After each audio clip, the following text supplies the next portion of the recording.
October 17 విమోచన దినంగా కాకుండా జాతీయ సమైక్య దినంగా నిర్వహించాలని మాజీ మంత్రి సింగిరెడ్డి నిరంజన్ రెడ్డి పిలుపునిచ్చారు.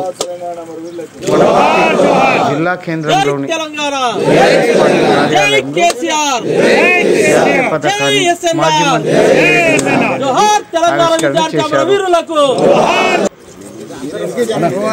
రాష్ట్ర సాధన కోసం ఎంతో మంది పోరాటం చేశారని అన్నారు. కార్యక్రమంలో బీఆర్ఎస్ పార్టీ నాయకులు తదితరులు పాల్గొన్నారు.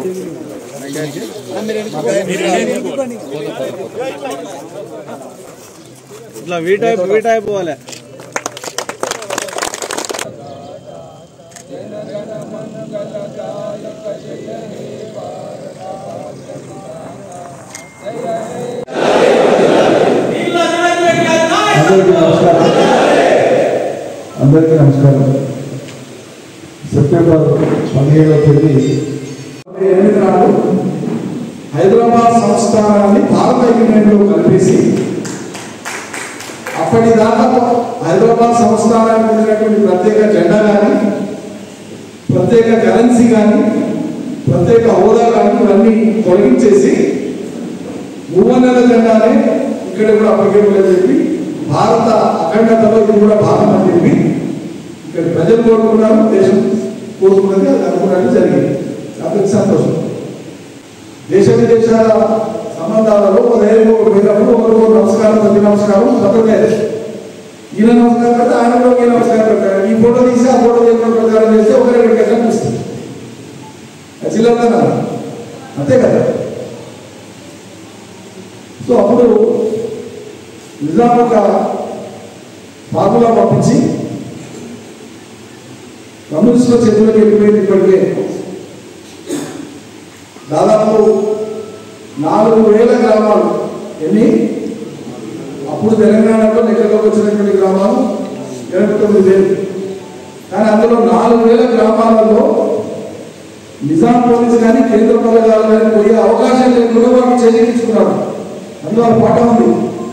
4,000 గ్రామాలలో ఎదురుగడలు ఎగరేసి లక్షలాది ఎకరాలను పేదలకు పంచి అది కూడా పాట ఉంటుంది. ఇక మిగిలిన గ్రామాలు కూడా వాళ్ళు హస్తగతం అయిపోతుంది. ఇక మిగిలిన కూడా హస్తగతం అయిపోతుంది బాబు అని చెప్పి మేము టేక్ ఓవర్ చేస్తాం, మా ఆధీనంలో తీసుకుంటాం మొత్తం హైదరాబాద్ సంస్థానాన్ని చెప్పి 17 సెప్టెంబర్ నాడు కేంద్రం యొక్క ప్రతినిధి ద్వారా నిజాం పోయి సరే మీ ఆధీనంలోకి చేస్తున్నాము హైదరాబాద్ సంస్థానం భారత యూనియన్లో కలుస్తుంది. సో విలీనానికి అంగీకరించినటువంటి దినమే, భారత జాతీయ సమైక్యతలో భాగం కావడానికి అంగీకరించిన దినమే. దీన్ని విద్రోహ దినం అని పెడతారు, తెలంగాణ విమోచన దినం అని పెడతారు. ఒక్కొక్కరు ఒక భాష చెప్తారు. విమోచన ఎవరి నుంచి ఎవరికి వచ్చింది కాబట్టి భారత యూనియన్లో కలవడానికి తప్పని పరిస్థితులలో నిజాం అంగీకరించినటువంటి దినమే. కేంద్ర ప్రభుత్వం దానికి ప్రతిగా నిజాం అంగీకరించినందుకు కేంద్ర ప్రభుత్వం నిజాంను రాజరికం నుంచి కిరీటం తీసి దించిన మళ్ళీ రాజ్ పాలన పెట్టింది.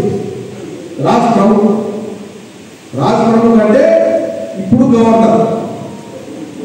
మళ్ళీ హైదరాబాద్ రాజధానికి నిజామే రాజ్ ప్రముఖంగా ఉన్నాడు, 10 ఏళ్ల పైన ఉన్నాడు. కేంద్ర ప్రభుత్వం చెప్తే బెదిరిపోయి దొంగ తీసుకుంటే లొంగిపోయినటువంటి వాడిని లొంగిపోయిందే నిజమైతే రాజ్ ప్రముఖంగా ఎందుకు పెట్టారు నిజామని 10 ఏళ్ల కాలం అన్నాడు కేంద్ర ప్రభుత్వం. సింపుల్ కూర్చొని కదా. సకల మర్యాదలతో సగర్వంగా నిజాం పాలకునిగానే ఉన్నాడు. ఇది చరిత్ర.